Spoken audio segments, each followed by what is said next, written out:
ஆன்மீக அன்பர்கள் அனைவருக்கும் நமஸ்காரம். இது உங்கள் ஹரேராம் கிருஷ்ணா சேனல். நான் உங்கள் சிவகாம சுந்தரி. இன்னைக்கு நம்ம சேனல்ல சத் சங்கம் அடிக்கடி நம்ம கேள்விப்பட்டிருப்போம். சத் சங்கம் அப்படின்னு, அந்த சத் சங்கம்னா என்ன, அதற்கான பெயர் காரணம் என்ன, இந்த சத் சங்கத்தினால ஏதாவது நன்மை உண்டா, அப்படி உண்டுன்னா அது என்ன நன்மை அப்படின்னு ஒரு கதையோட நாம இந்த பதிவு பார்க்கலாம். சத் சங்கம் அப்படின்னா இறை நாட்டம் கொண்டவர்கள்லாம் இறைவனை குறித்து கூடி பேசுறது, அதாவது சான்றோர்கள் கருத்துக்களை பரிமாறிக்கொள்ளக்கூடிய ஒரு அமைப்பு. இது இந்து சமயத்துல சத் சங்கம் அப்படின்னு சொல்றோம்.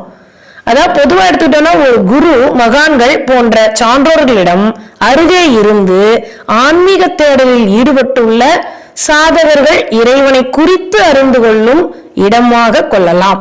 ஆன்மீக தேடலில் ஈடுபட்டுள்ள சாதகர்கள் இறைவனை குறித்து விவாதிக்கக்கூடிய ஒரு கூட்டு முயற்சியை நாம் சத் சங்கம் அப்படின்னு சொல்லலாம்.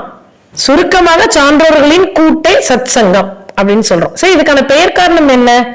சத் சங்கம் என்னும் சொல் சமஸ்கிருத மொழியில சத் அப்படின்னா உண்மை, சத்தியம் அல்லது இறைவன் அப்படின்னு பொருள் கொள்ளலாம். சங்கம் அப்படின்னா ஒன்று சேர்தல் அப்படின்னு அர்த்தம். அப்ப சத் சங்கம்னா உண்மை சத்தியத்துல உள்ளவங்க, இறைவனுடைய பொருளை தேடுறவங்க, இவங்கெல்லாம் சேர்ந்து ஒரு கூடுதல், ஒன்று சேருதல், அதைத்தான் சத் சங்கம் அப்படின்னு சொல்றோம். இப்ப விஸ்வாமித்திரர், வசிஷ்டர் இவங்களை வச்சு நடந்த ஒரு கதை. அவர்கள் அது மூலமாக நமக்கு சத் சங்கம் அப்படின்னா என்ன, அதனுடைய பலன் என்னன்னு உணர்த்தியிருக்காங்க. அதை நம்ம இப்ப பார்க்கலாம். விஸ்வாமித்திரர் ஒரு யாகம் செஞ்சார். அந்த யாகத்துடைய முடிவுல இருக்கிற எல்லாத்தையும் தானம் கொடுக்கணும் அப்படிங்கிறது அதோட நியதி. அதனை அனுசரித்து யாகம் முடிந்த உடனே தன்கிட்ட என்னெல்லாம் இருந்துச்சோ அது எல்லாத்தையும் தானம் கொடுத்துக்கிட்டே இருந்தார். இந்த விஷயத்த வசிஷ்டர் கேள்விப்பட்டார். விஸ்வாமித்திரர் கொடுக்கும் தானத்தை தானும் பெறணும் அப்படின்னு அந்த இடத்துக்கு வந்தார். வசிஷ்டருடைய வருகையை பார்த்த உடனே விஸ்வாமித்திரர் மனமகிழ்ந்து வசிஷ்டருக்கு தானம் கொடுத்தார். தானம் பெற்ற வசிஷ்டரும் அமைதியாக திரும்பி சென்றார். சில நாட்கள் கழிந்தன. விஸ்வாமித்திரர் செய்தது போலவே வசிஷ்டரும் ஒரு யாகம் செய்யணும் அப்படின்னு எண்ணம் கொண்டார். நல்லவர்களினுடைய நல்ல தீர்மானம் அல்லவா, அது உடனடியாக செயல்பாட்டுக்கு வந்தது. வசிஷ்டர் யாகம் செய்தார். யாகத்தினுடைய முடிவில் தன்னிடம் இருக்கக்கூடிய எல்லா பொருளையும் தானம் செய்யணும்ன்றது அந்த யாகத்தினுடைய ஐதீகம். உடனே விஸ்வாமித்திரர் வசிஷ்டர் செய்யற அந்த யாகத்தை கேள்விப்பட்டு தானம் வாங்கணும் அப்படின்னு வராரு. ஆனால் விஸ்வாமித்திரர் வருவதற்குள்ளேயே வசிஷ்டர் தன்னிடம் இருந்த எல்லா பொருட்களையும் தானம் கொடுத்துட்டார். அதை அறிந்ததும் விஸ்வாமித்திரர் கோபம் வருது. வசிஷ்டரே, நான் இவ்வளவு தூரம் உங்களுடைய தானத்தை வாங்குறதுக்காக வந்தேன், நீங்க யாகம் செய்யறத கேள்விப்பட்டு நீங்க என்ன அவமானப்படுத்திட்டீங்க அப்படின்னு சொல்லி கோவப்படுறார். தானம் வாங்க வந்த என்னை வெறுங்கையோட அனுப்ப கூடாதே அப்படின்னு சொல்லி சொல்றார். உடனே வசிஷ்டர் அவரை அமைதிப்படுத்தி, விஸ்வாமித்திரரே கோபம் வேண்டாம், பொருட்கள் இல்லாவிட்டால் என்ன, நல்லவர்களுடன் சேர்ந்திருந்த சத்சங்க சாவகாச பலன் ஒரு நாழிகை என்கிட்ட இருக்கு, அதுல 1/4 பங்கு உங்களுக்கு நான் தரேன் அப்படின்னு சொல்லி சொல்றார். அதை கேட்ட உடனே விஸ்வாமித்திரர் மேலும் கோபம் வந்தது. அப்போதும் வசிஷ்டர் அமைதியாக, சரி விஸ்வாமித்திரரே, நீங்க போய் உலகுக்கெல்லாம் ஒளி கொடுத்துக்கிட்டு இருக்கிற சூரியனையும் பூமியவே தாங்கிட்டு இருக்க ஆதிசேஷனையும் நான் கூப்பிடுறேன் அப்படின்னு சொல்லி போய் கூப்பிடுங்க அப்படின்னு சொல்றார். உடனே கொஞ்ச நேரம் யோசிச்சாரு. மறுபடியும் சரி கூப்பிட்டுதான் பாப்போமே அப்படின்னு சொல்லிட்டு போய் கூப்பிட போறார். ஆதிசேஷனிடம் தகவலை சொல்லி அழைக்கிறார். ஆதிசேஷன் சொல்றார், சுவாமி நான் வந்துட்டேன்னா என்னோட வேலையை யார் பாக்குறது அப்படின்னு சொல்றார். விஸ்வாமித்திரர் சூரியன் கிட்ட போறார்.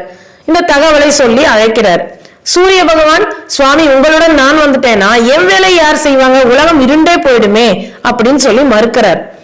விஸ்வாமித்திரர் திரும்பி வரார் வசிஷ்டர் கிட்ட, நடந்ததெல்லாம் சொல்றார். இப்ப வசிஷ்டர் சொல்றாரு, அப்படியா, ஒரு நாழிகையில 1/4 பகுதியை நான் உங்களுக்கு தரேன்னு சொன்னேன், நீங்க கோவப்பட்டீங்க இல்லையா, இப்ப மாதிரி என்கிட்ட இருக்கக்கூடிய ஒரு நாழிகையில 1/4 பகுதியை சூரியனுக்கும் 1/4 பகுதியை ஆதிசேஷனுக்கும் நான் கொடுக்கிறேன்னு சொல்லி சொல்லுங்க, தானம் கொடுப்பதாக கூறி அவர்களை அழைத்து வாருங்கள் அப்படின்னு சொல்றாரு.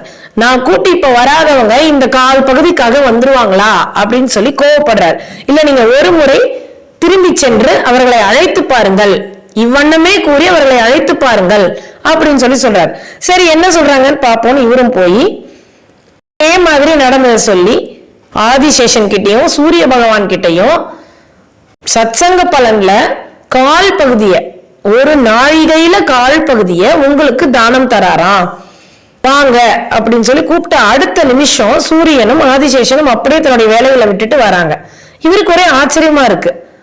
முதலில் நீங்க மறுத்தீங்க, இப்ப மட்டும் வரீங்களே, இப்ப மட்டும் உங்க வேலையை யார் பார்ப்பாங்க அப்படின்னு கேட்கிறாரு. வசிஷ்டர் அளிக்கிறேன்னு சொன்னார் இல்லையா, அந்த கால் பகுதி பலன், அந்த சத்சங்க பலன், சவகாச பலன் எங்களுடைய வேலையை செய்யும் அப்படின்னு சொல்லி ஆதிசேஷனும் சூரிய பகவானும் விஸ்வாமித்திரருக்கு பதில் அளிக்கிறாங்க. விஸ்வாமித்திரருக்கு அப்பதான் அந்த உண்மை புரிந்தது.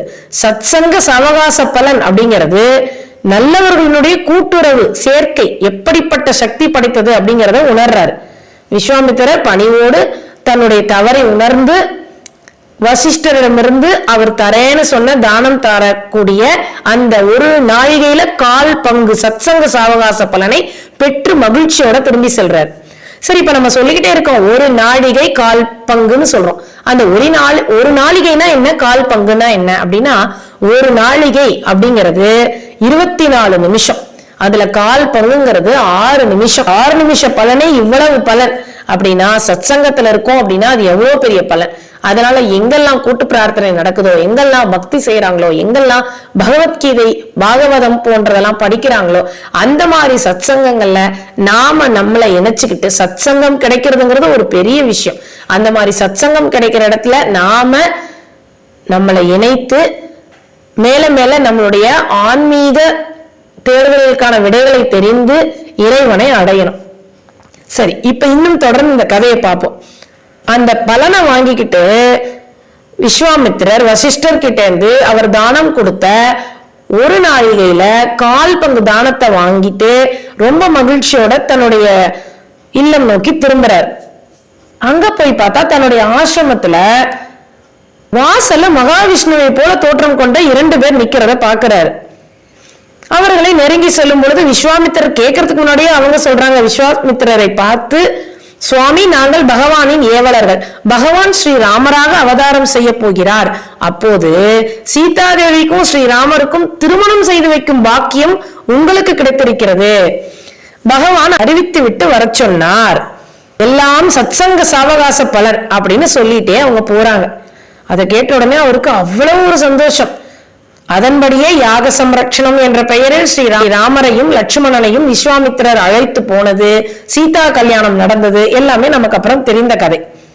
அதாவது நல்லவர்களினுடைய தொடர்பு என்ன பலனை தரும் என்பதை விளக்கும் கதை இது.